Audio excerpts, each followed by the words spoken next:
Hi guys, welcome to my YouTube channel steno dictation learning. इस channel पर हर रोज आपको सर कैलाश चंद्र की डिक्टेशन प्रोवाइड की जाएंगी। तो आज से हम शुरू करने जा रहे हैं 80 वर्ड्स पर मिनट की डिक्टेशन। आज हम वॉल्यूम 1 का ट्रांसक्रिप्शन नंबर 1 स्टार्ट करेंगे। So let's start. 3, 2, 1 start. Now sir, honorable members will recall that the bill was introduced in the House of the People on the 2nd September 1953. It has had a long history and, in one form or another, it has been before the public since the end of 1949. In the statement of objects and reasons, the various stages through which the bill has passed since 1946 have been summarized, and I need not recapitulate on this occasion the circumstances in which the then Government of India took the decision in early 1946 to initiate an inquiry into the reform of our company law. I would remind honorable members that between 1946 and 1948 the entire field of company law was carefully reviewed by two distinguished company lawyers who were appointed to recommend the broad lines on which the present act should be revised. Their recommendations were examined in the then Ministry of Commerce, and certain tentative departmental views which emerged were circulated in a comprehensive memorandum to all recognized trade and industrial associations, bar associations, the high courts, and the state governments. That brought us to the end of 1949. Para.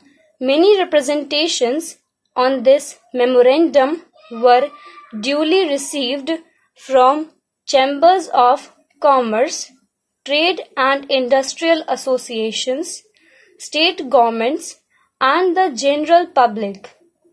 At the end of 1950, the Government of India appointed a committee under the chairmanship of Shri Bhabha to go into the entire question of the revision of the Companies Act, with particular reference to its bearing on the development of trade and industry in this country.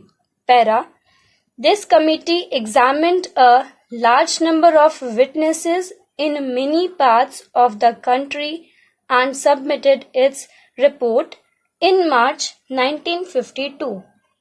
This report again was circulated to all state governments, chambers of commerce, trade associations, high courts, and many other bodies.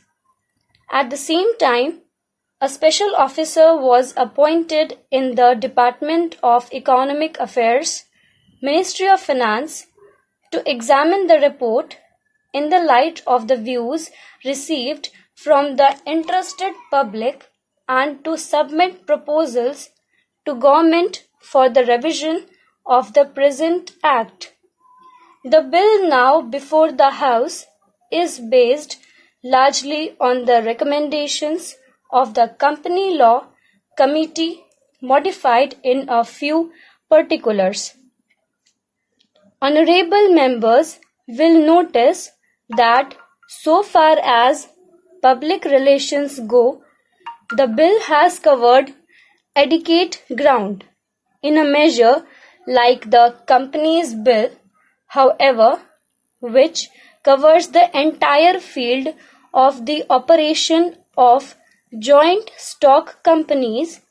The limits of consultation and discussion can never be exhausted, and I would like to inform honorable members that although the bill was introduced in Parliament over 7 months ago, our officers have been engaged throughout this period in further studies and informal discussions with the interests concerned, and on occasions I have also participated in such discussions.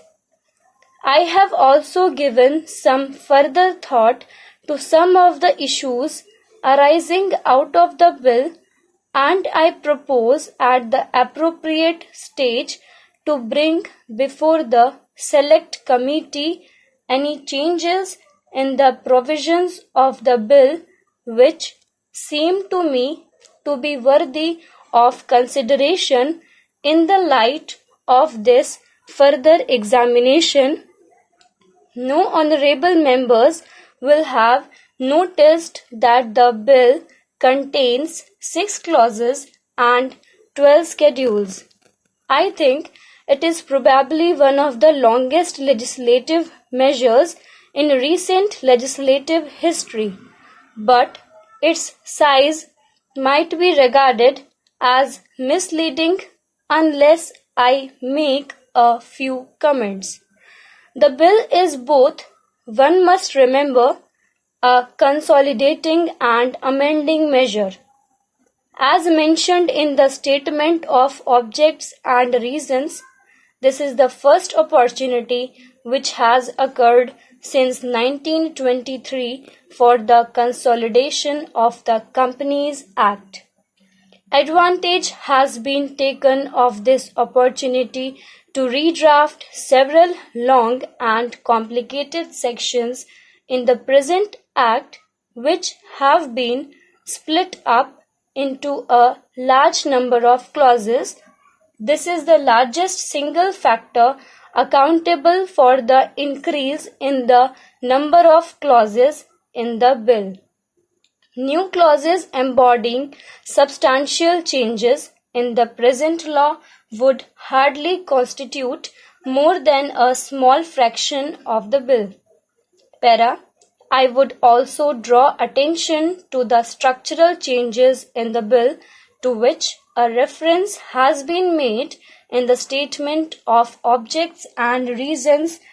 The redraft of the bill and the rearrangement of the existing chapters in the Companies Act in a more logical order have, I think, resulted in a noticeable improvement in the form of the bill, and I hope will facilitate better understanding and appreciation of the scheme.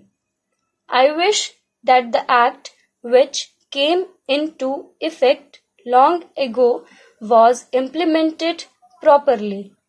I know that the Minister here is very earnest in implementing it, but unfortunately his colleagues at the state level are disappointing him. Unfortunately, no steps have been taken for trimming or toning up the administration at the state level and at the district levels. They have to be taken immediately. Stop. आप सभी इस channel से जुड़े रहिए और channel को subscribe ज़रूर करें और साथ में बेल आइकन ज़रूर प्रेस करें जिससे आपको हमारे न्यू अपडेट्स की नोटिफिकेशन मिलती रहे। Thank you.